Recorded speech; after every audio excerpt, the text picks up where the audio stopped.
even though you've done all this work on yourself and even though you've done so much healing, you're still going to get triggered. And that's okay. Here's how to handle it.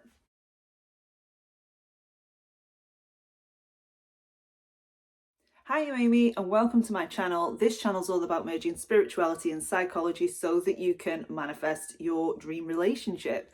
I'm a manifestation and relationship mentor, so let's dive into conscious relationships.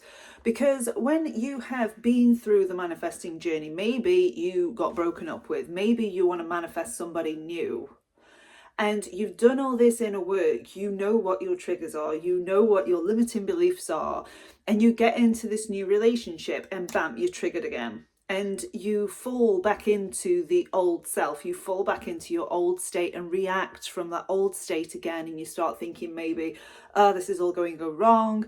This is not how I imagined it to be. Maybe I've done something wrong. And I'm here to tell you that being triggered is part of this process. There is only so much work you can do when you're on your own because you're not being exposed to being triggered. You're not having the reality of the situation slapping you in the face. So if it is that you feel that you're wavering, say you've got back into a relationship, something's happened and the anxiety comes again, the doom comes again, and you think, oh, this is all going to go pear-shaped. I'm here to tell you that it is okay that you're being triggered. In fact, you are supposed to feel triggered. But what we want to do is we want to create a little bit of space in between you and the trigger so that you're not overreacting. And I personally went through this many times with my partner. We would get back together again. It would be okay for a couple of weeks. Then I would feel triggered again. I would tell myself all these stories about how it was going to end again. I would tell myself that things hadn't really changed, when really all I needed to do was create some sort of breathing space between what was happening and what my thoughts were so that I could stop reacting to it and so that I could gain some perspective over what was really going on so I could heal it. And this happens a lot to my clients as well. They get their person back or they start dating somebody new and they feel triggered by something that person said, or maybe that person isn't being as involved as they want them to be. Maybe they're not investing as much as they want them to be. And one of the huge things that I notice with people, including myself, when they've manifested a specific person back, so it's an ex back, they're not seeing the relationship as something new. So what happened to me, what I mean by that is that when I got back together with my person, I felt really frustrated that things weren't moving as fast as I thought they would.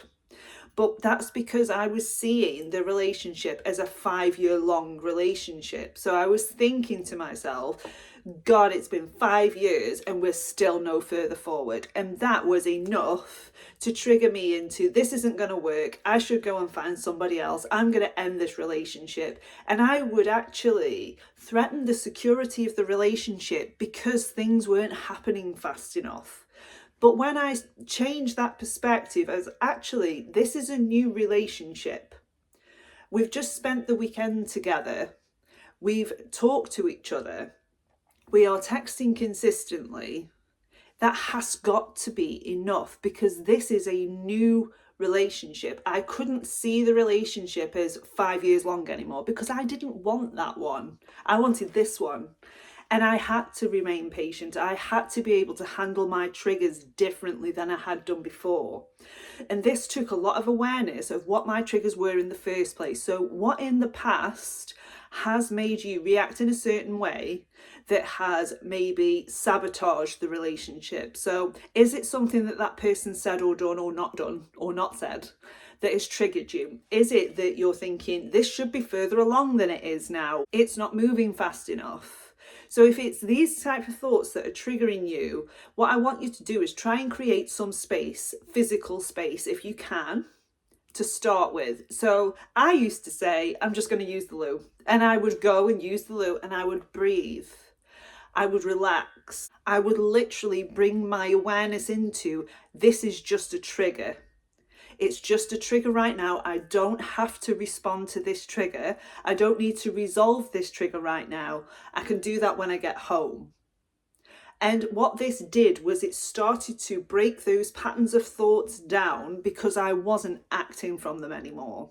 I was still feeling triggered. Internally, I was still feeling triggered, but I wasn't reacting or acting from the trigger anymore. I wasn't blowing up like, what do you mean you won't be spending next weekend with me? I wasn't doing that anymore. I was consciously going into the trigger and thinking, how do I normally react to this trigger and how can I change that right now? And how I changed that was thinking, okay, I'm going to smother this guy with freedom. Yes, of course, it's okay that I'm not seeing you next weekend. I'm going to do this instead. And that is how you start to break triggers. You start to respond differently to them. And this doesn't mean that the next thing isn't going to trigger you, because the more and more you do this, the less and less you are going to feel triggered. And the second thing is to remember that new triggers are going to come up the deeper you go into this relationship. Because I can tell you, before the actual prospect of us living together happened, I was not afraid of living with him. I really wanted to live with my person. Only when that thought started to really take shape and really become a reality, I became incredibly triggered by the idea that my person was going to be sharing my space. And fear that I'd never felt before with this person started to rear its head. And this is also okay. So I really had to go into and sit with what I was really afraid of. And I was afraid to lose my freedom. I was afraid to rely on somebody else. I was afraid of losing my space. And I had to get that part on board with what I wanted, which was to live with this person. So I really had to satisfy that part of me so that it became quieter and quieter and quieter. And it knew that its needs were going to get met, regardless of what I was doing. Its needs were going to get met no matter what. So the idea of living together was no longer triggering me. So when you can really identify what your triggers are and understand where it's coming from on a much deeper level, because I can tell you it isn't that person that's triggering you. It's your thoughts about it that are. It's your history that is triggering you. It's a previous experience that's triggering you. Maybe you're going back into this relationship and thinking that it's not going to work because it hasn't before. And this is just a part of you that you need to convince otherwise. That, you could use examples of, well, I've changed. I know what my boundaries are now. I know what my needs are now. I know how to respond differently to triggers so that it doesn't threaten the security of the relationship anymore.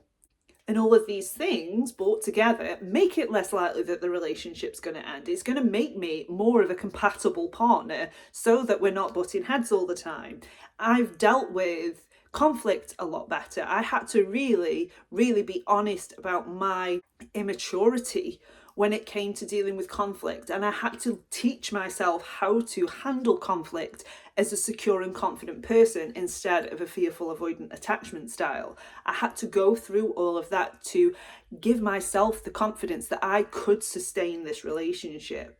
I can have a committed long-term relationship without it all falling to shit, because I hadn't had that experience before. I'd been divorced before. I'd split up with my partner numerous times before this.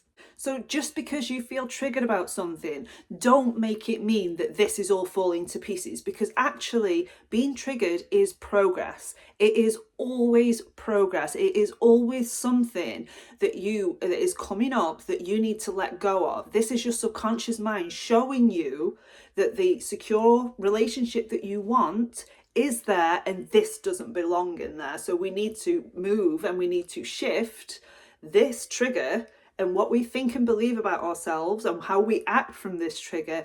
And we need to move that so that we can feel more secure and more confident. It isn't a sign that things are going wrong. And if you can get yourself super confident at dealing with triggers, if you can practice creating space in between the trigger and how you react to it, and there will be space. Sometimes there won't feel like there is and you react, and it's okay. Make it okay that you've reacted. And then think, what would I do differently next time? This is not a stick to beat yourself with. This is a progress game. It's progress, not perfection. Another thing that will help you through this is actually discussing your triggers with your person. And I was so resistant to this because I, through the manifestation teachings, thought, well, this person is just going to be able to read my mind. I don't have to make myself vulnerable and tell him what I'm afraid of. But actually, I was doing myself such a disservice when I could have just said, actually, I'm really afraid that this is going to end, and here's why. And I actually gave him the opportunity to reassure me. And I gave him the opportunity to work through our problems together, which we'd never ever done before. And actually, it made us so much stronger. It made the intimacy in the relationship so much deeper, where we could love each other unconditionally because we knew what each other's flaws were. We knew what triggered the other person. We knew what our patterns were and how to break them, and we supported each other in doing that. So it is perfectly okay to open dialogue with your person as you would do in any normal relationship. You would talk through your problems. You would listen to what your partner was saying, because what they're saying is gold.